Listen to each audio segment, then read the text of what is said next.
han pasado a ser, no sé bien por qué, ya no se publica el diario oficial, han pasado a ser las reglas que aparecen en el título preliminar de cada código de derecho positivo, como si fueran ya no fuente de derechos subjetivos, como era en el origen del programa inicial del derecho moderno, sino como si fuera justamente método de integración, precisamente ahí donde no existe ley, precisamente ahí donde existe un vacío normativo.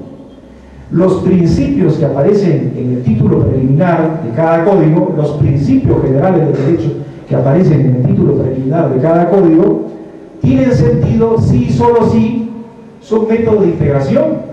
Esto es, si y solo si no existe ley que regule en forma expresa la solución al caso, como métodos para colmar las lagunas, los vacíos normativos. Mientras que al comienzo los principios eran fuente de derechos, porque los derechos estaban puestos en la ley, hoy en día los principios son fuente de derecho ahí donde no existe ley. Es una paradoja. Y entonces así es. Pero, ¿qué cosas son? Desde el punto de vista de su estructura y desde el punto de vista de su contenido.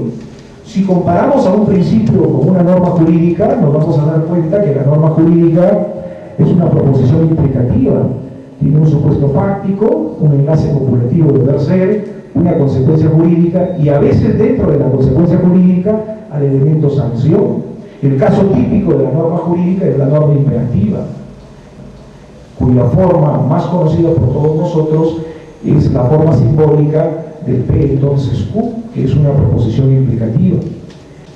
En cambio, el principio es un enunciado normativo que tiene una textura abierta, mientras que la norma establece una regla de conducta para el hombre, para el destinatario de la norma, que siempre es finalmente un hombre. El principio se comporta como una regla que sirve para regular a otra regla, que sirve para atribuirle el significado a otra regla. Mientras que la norma tiene la estructura de una proposición implicativa cerrada, el principio tiene la estructura de un enunciado normativo abierto. Entonces, por su estructura, un principio es distinto de una norma. Y por su contenido, ¿qué cosa es un principio? Podríamos decir que son pues los derechos subjetivos fundamentales que, por ejemplo, aparecen en la Carta Constitucional, todo el catálogo de derechos humanos que aparece en el artículo 2 de la Constitución del Estado peruano. Podríamos decir que también son definiciones de derecho, podríamos decir que también son juicios de valor, que son metas programáticas, que son reglas directrices para la interpretación y la atribución de sentido de las normas del derecho positivo. Yo hubiese querido, no sé si la señorita Margot está por ahí, yo hubiese querido decirles algo así.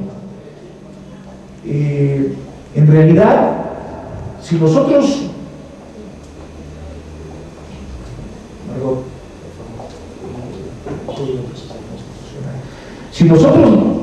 mirásemos el Código Procesal Constitucional y lo cogemos así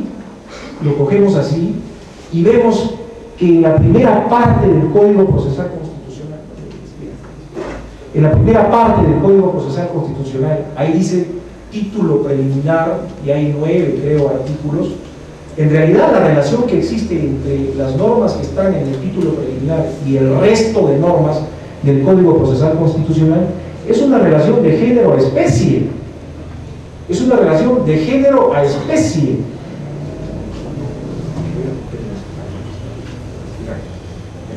Eso significa que todas las reglas que están después de la parte que corresponde al título preliminar, todas esas reglas, en abstracto, en teoría, se deducen